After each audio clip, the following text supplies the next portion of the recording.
오늘 본문 말씀은 압살롬이 죽었다는 소식을 듣고 다윗이 통곡하며 슬퍼하는 장면입니다.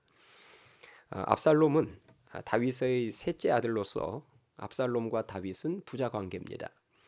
그런데 압살롬이 아버지의 왕위를 찬탈하기 위해서 반역을 일으켰죠.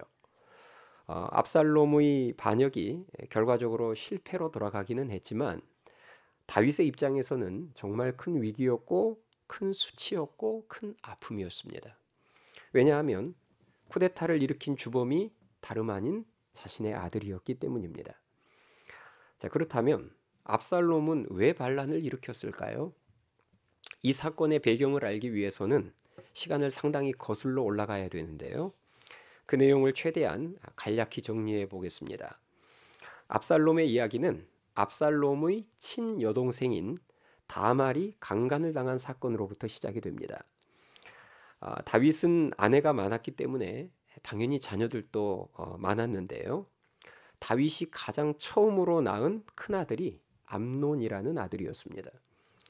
이 암논이 배다른 여동생, 이복 여동생인 다말을 강간했는데 이 다말의 친오빠가 바로 다윗의 셋째 아들인 압살롬이었던 것입니다. 그러니까 압살롬의 입장에서 보면 이복 형이 자신의 친여동생을 강간한 것이죠. 이때 압살롬은 크게 분노했는데요. 압살롬을 더 화가 나게 했고 서운하게 했던 것은 바로 아버지인 다윗 왕이 이 사건을 보고받고도 가해자인 암논에게 아무런 징계도 하지 않았기 때문입니다. 자, 그렇다면 아버지인 다윗은 큰아들이 심각한 죄를 저질렀는데 왜 아무런 징계도 하지 않았을까요? 그 구체적인 이유가 성경에 명확하게 나와 있지는 않지만 대략 추측은 해볼 수 있습니다. 그것은 암논이 범한 죄가 바로 성적인 범죄였기 때문입니다. 이미 다윗은 자신이 앞서서 이 성적인 범죄를 저질렀던 적이 있었거든요. 바세바 사건입니다. 아마 다윗은 암논의 죄를 들었을 때 두 가지가 생각났을 거예요. 먼저는 지난날 자신이 바세바를 범했던 간음죄가 생각났을 것이고, 다음으로는 그 간음죄로 인한 하나님의 징계의 메시지가 생각났을 것입니다. 하나님께서 나단 선지자를 통해서 칼이 내 집에서 영원히 떠나지 않을 것이다 이렇게 말씀하셨거든요. 이처럼 다윗 자신이 성적인 범죄 앞에서 떳떳하지 못하니 비슷한 죄를 지은 자녀를 징계하기가 어려웠을 것이고, 압살롬은 그런 아버지의 모습을 보며 더 분노했을 것입니다. 그러나 압살롬은 분노는 했지만 그 어떤 행동도 하지 않았습니다. 그렇게 이 사건이 조용히 넘어가는 듯 했지만 사실 압살롬은 마음속으로 끔찍한 복수를 치밀하게 계획하고 있었고 2년 후 실행에 옮겼죠. 양털을 깎는 축제 때 암논을 비롯한 형제들을 전부 초대해서 흠뻑 술에 취하게 한 이후에 암논을 죽여서 복수했습니다. 그리고 자신은 그술이라는 지역으로 도망해서 거기서 3년 동안 지내다가 요압 장군의 중재로 인해서 3년 만에 다시 예루살렘으로 돌아오게 되는데요. 집으로 돌아왔을 때 아버지 다윗은 압살롬을 만나지 않았습니다. 다윗이 그렇게 2년 동안이나 돌아온 압살롬을 계속해서 만나주지 않자 압살롬은 또다시 분노하면서 이렇게 아버지가 자신을 계속 만나주지 않을 거라면 차라리 죽여달라고 외쳤고요.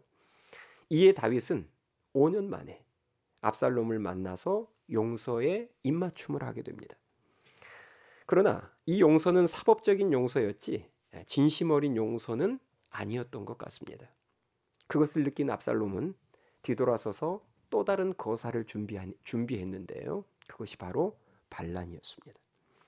아버지 다윗을 왕의 자리에서 끌어내리고 자기가 왕이 되기로 결심한 거예요. 압살롬은 당대 최고의 책사인 그 시대의 제갈공명인 아이도벨과 힘을 합쳐서 반란을 일으켰고 그로 인해 다윗은 또다시 도피길에 오르게 됐는데요.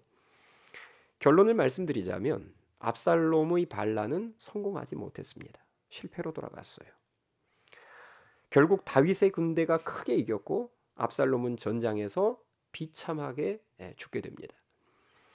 이 승리의 소식이 다윗에게 전해졌을 때 다윗은 조금도 기뻐하지 않았습니다.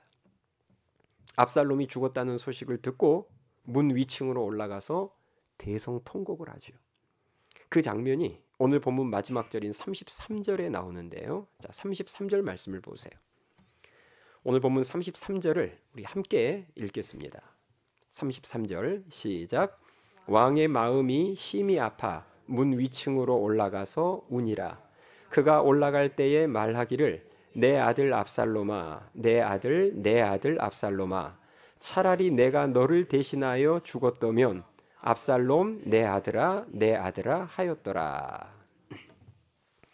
자, 지금 아들이 죽었다는 소식을 듣고 자신에게 칼을 겨눴던, 반란을 일으켰던 그 아들이 죽었다는 소식을 듣고 방금 말씀해 보니까 다윗의 마음이 심히 아팠다고 기록이 되어 있어요. 그리고 울었습니다. 그리고 심지어는 이런 고백도 있죠. 끝부분에 보면 차라리 내가 너를 대신하여 죽었다면.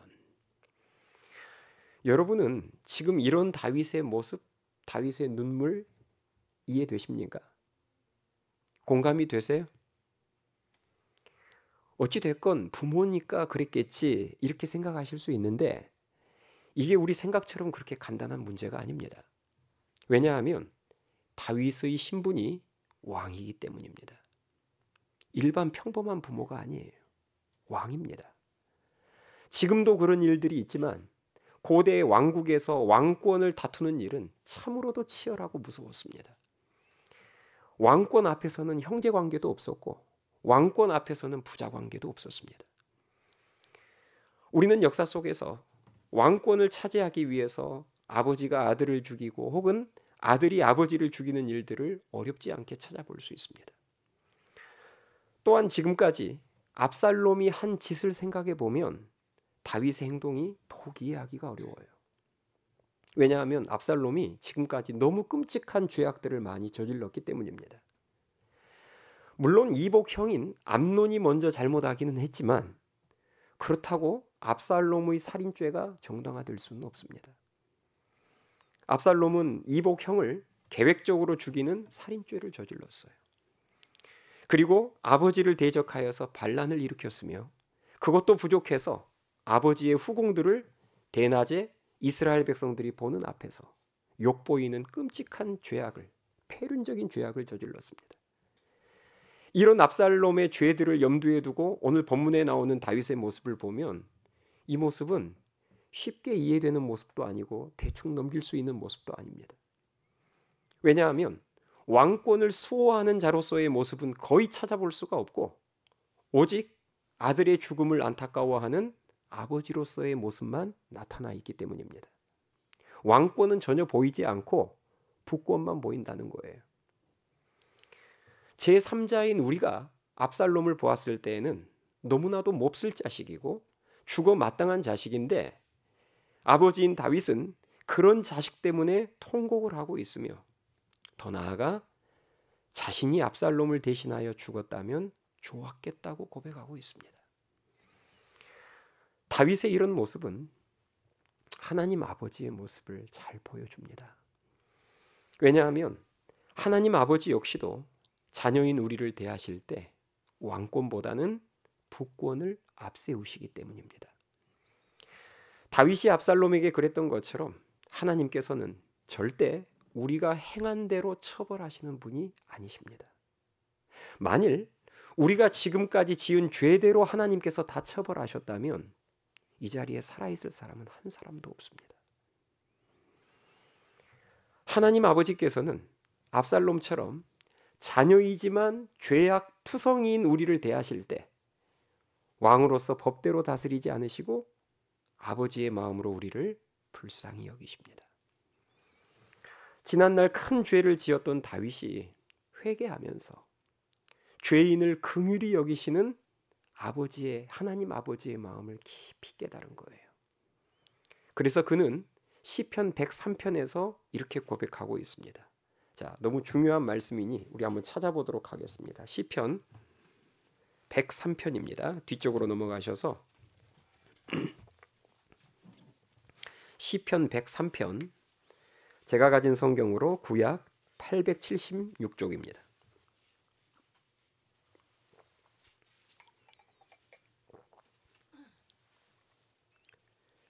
시편 103편 8절부터 보겠습니다.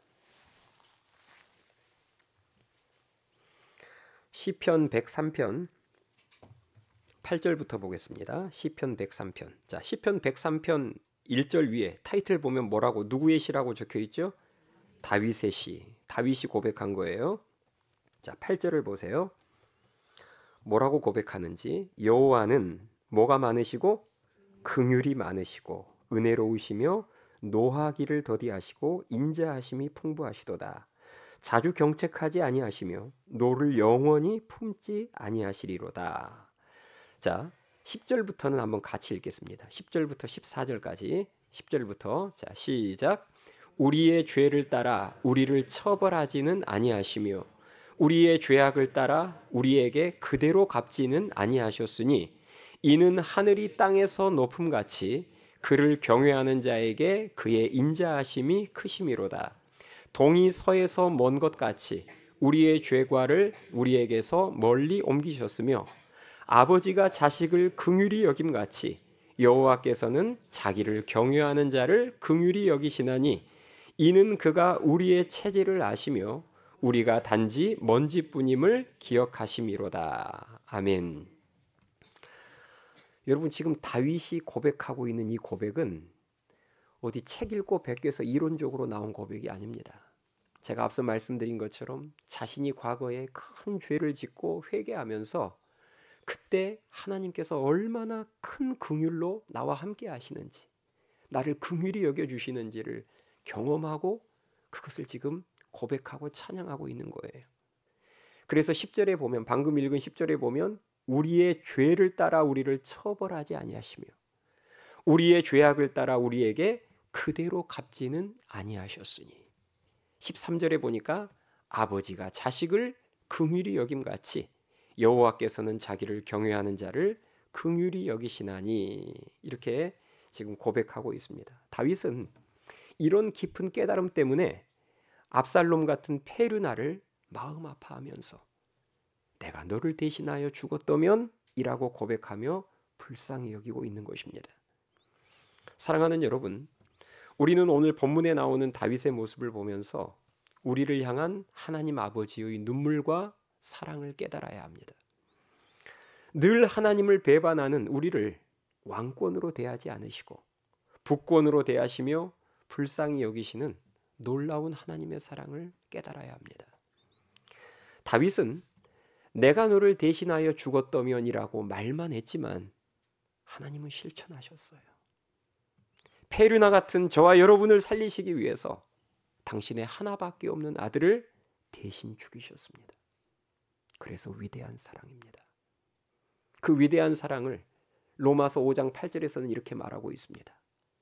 우리가 아직 죄인 되었을 때에, 오늘 본문의 표현으로 바꾸자면 우리가 아직 압살롬과 같았을 때에 그리스도께서 우리를 위하여 죽으심으로 하나님께서 우리에 대한 자기의 사랑을 확증하셨느니라.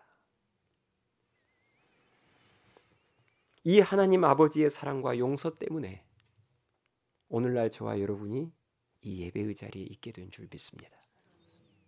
그리고 우리가 이 놀라운 은혜와 사랑을 받았기에 우리도 압살롬의 길을 걸어가고 있는 이웃을 하나님의 사랑으로 품어야 되는 거예요.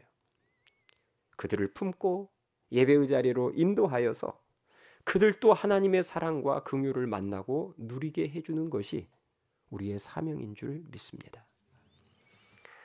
지금이 예수님 십자가 고난을 묵상하는 사순절이다 보니 저는 오늘 본문에 나오는 이 다윗의 눈물과 절규 속에서 하나님 아버지의 눈물과 슬픔이 보였습니다.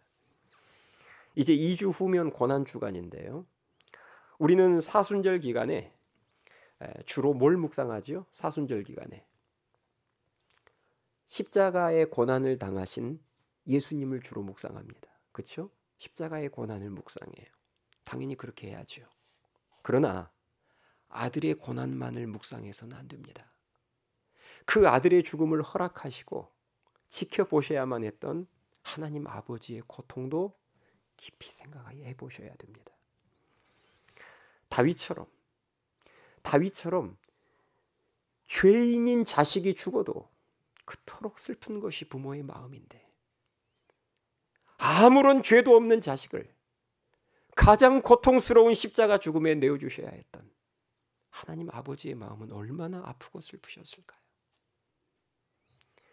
내 자식이 학교에서 친구들과 잘 어울리지 못한 것만으로도 마음이 무너지고 슬픈 것이 부모의 마음인데, 내 자식이 학교에서 친구들에게 놀림당하고 몇 대만 맞고 와도 속이 뒤집히는 것이 부모의 마음인데, 하나님께서는 유대인들이 집단으로 예수님에게 욕설과 조롱을 퍼붓고 예수님의 뺨을 치고 침을 뱉고 피투성이가 되도록 채찍질했을 때 그 모습을 지켜보시면서 얼마나 마음이 아프시고 슬프셨을까요? 내 자식에게 큰 병이 있어서 병원 신세만 져도 힘들고 슬픈 것이 부모의 마음인데, 하나님께서는 하나밖에 없는 아들이 그 심한 고통 가운데 진짜 죽어버렸으니 얼마나 힘들고 슬프셨을까요? 얼굴 한번 보지 못한 태중의 아기가 유산되어도 너무 힘들고 슬픈 것이 부모의 마음인데, 하나님께서는 늘 대면하시며 친밀하게 함께했던 아들이 십자가에서 그토록 고통스럽게 죽는 모습을 그저 지켜보셔야만 했으니 얼마나 힘들고 슬프셨을까요? 우리가 사복음서를 보면요, 예수님의 행적과 예수님의 고난만 나오지 하나님 아버지의 고통과 슬픔이 직접적으로 나오지는 않습니다. 그러나 오늘 본문과 같은 아들을 잃은 아버지의 눈물과 슬픔을 보면서 하나님 아버지의 슬픔을 헤아려 볼 수 있으며, 자녀를 둔 부모의 입장에서 아들을 잃은 하나님 아버지의 마음을 헤아려 볼 수는 있습니다. 예수님께서 십자가에서 못 박혀 죽으셨을 때 그 모습을 지켜보고 계셨던 하나님께서도 아마 틀림없이 다윗 같은 마음이셨을 거예요. 차라리 내가 너를 대신하여 죽었다면, 차라리 내가 너를 대신하여 죽었다면. 인류 역사상 자녀 문제로 가장 슬프고 억울한 부모도 아마 하나님 아버지 앞에 서면 그 슬픔과 억울함이 작아 보일 것입니다. 그리고 그 하나님 아버지의 슬픔과 억울함이 바로 나를 위한 것임을 깨닫게 된다면 더더욱 우리들의 슬픔과 억울함은 작아 보일 것입니다. 하나님 아버지는 자녀로 인한 가장 큰 고통을 겪으신 분이시기에 오늘날 자녀 문제로 힘들어하고 눈물 흘리는 우리들의 고통과 아픔을 누구보다 잘 아십니다. 하나님께서 모든 민족들 중에서 가장 첫 번째로 택하셨던 자녀가 누구입니까? 이스라엘 백성들, 유대인들이죠. 그들이 지금까지도 하나님 아버지의 품 안으로 돌아오고 있지 않기에 하나님께서 지금까지도 그들을 애타게 기다리고 계시기에 하나님은 탕자와 같은 자녀를 둔 그 부모의 애타는 마음과 눈물을 누구보다 잘 아십니다. 새생명 축제를 할 때마다 내 자녀가 이 자리에 와야 되는데, 내 태신자가, 내 가족이 이 자리에 와야 되는데 하면서 눈물 흘리는 그 마음을 하나님은 누구보다 잘 아세요. 우리가 한 영혼을 애타게 기다려봐야, 우리가 한 영혼을 평생 기다려봐야 길어야 60년, 70년이지만 하나님께서는 아담과 하와의 범죄 이후로부터 지금까지도 계속 기다리고 계십니다. 그 하나님 아버지의 마음이 헤아려지십니까? 그 하나님의 눈물이 조금이라도 가슴에 와닿으세요? 오늘 말씀을 정리하겠습니다. 페르나와 갔던 압살롬이 죽었을 때 그 소식을 듣고 심히 마음 아파하며 통곡했던 다윗의 모습을 우리는 잊어서는 안 됩니다. 우리는 통곡하는 다윗의 모습 속에서 하나님 아버지의 눈물과 슬픔을 볼 수 있습니다. 하나님께서는 죄인인 우리를 대하실 때 왕권으로 심판하지 않으시고 북권으로 긍휼히 여기셨습니다.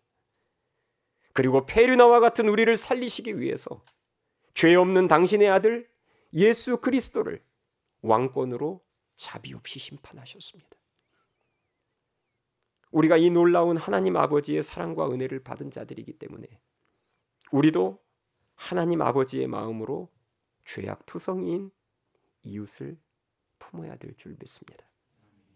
그들도 이 놀라운 하나님의 사랑과 긍휼을 깨닫고 누릴 수 있도록 우리가 전도하고 은혜의 자리로 인도해야 되는 거예요. 자녀 문제로 인해서 하나님보다 더 큰 고통을 당하신 분은 없을 것입니다. 죄가 없는, 하나밖에 없는 아들을 이 죄악 가득한 세상에 보내시고 그 아들이 십자가 고통받는 모습을 묵묵히 지켜보셔야만 했기 때문입니다. 하나님이 택하신 많은 자녀가 아직도 하나님을 모른 채 하나님을 대적하며 돌아오고 있지 않기 때문입니다.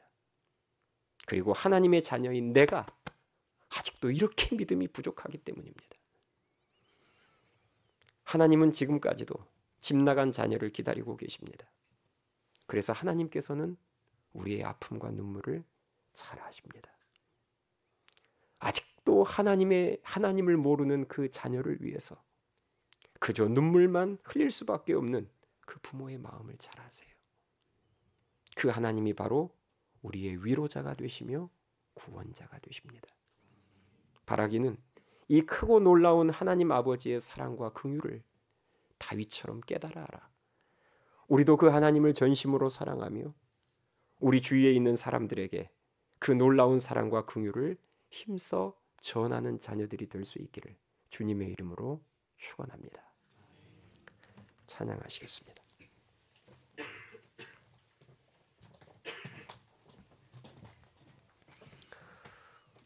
우리 시간 오늘 주신 말씀을 생각하시면서 그 하나님의 크고 놀라운 은혜와 긍휼과 사랑을 우리 시간 다 같이 찬양합시다.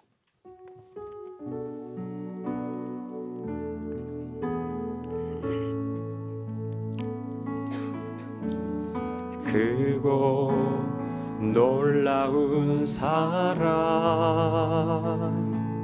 하늘 보좌 버리신 주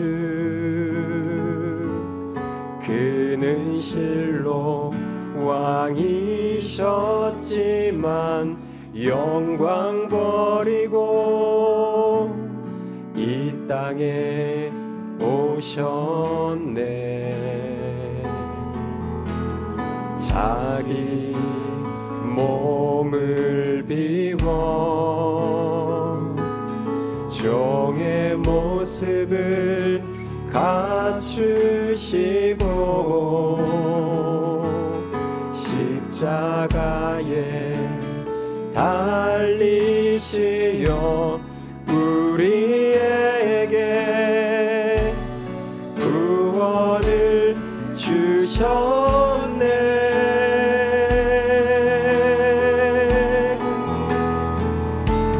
증량할 수 없는 그 사랑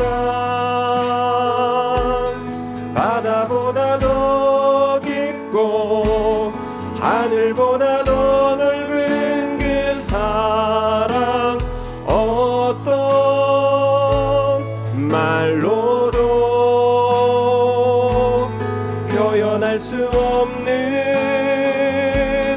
그 사랑 하나님 아버지 사랑 나를 살게 하는 은혜. 우리 처음부터 다시 고백합니다. 크고 놀라운 사랑 크고 놀라운 사랑 하늘 보좌 버리신 주 하늘 보좌 버리신 주 그는 실로 왕이셨지만 영광 버리고 이 땅에 오셨네. 자기 몸을 비워 자기 몸을 비워 종의 모습을 갖추시고 종의 모습을 갖추시고 십자가에 달리시오 십자가에 달리시오 우리에게 구원을 주셨네.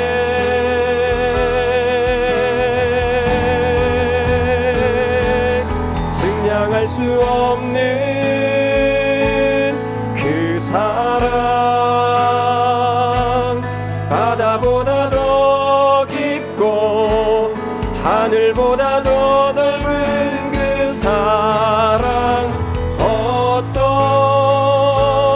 말로도 표현할 수 없는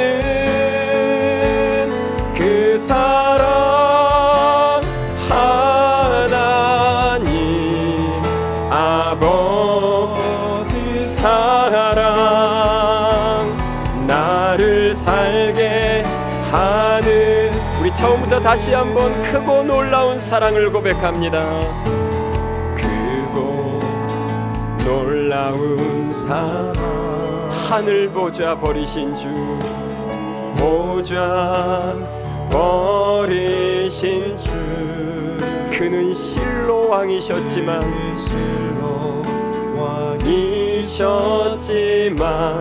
영광 버리고 이 땅에 오셨네. 자기 몸을 비워 종의 모습을 갖추시고 십자가에 달리시오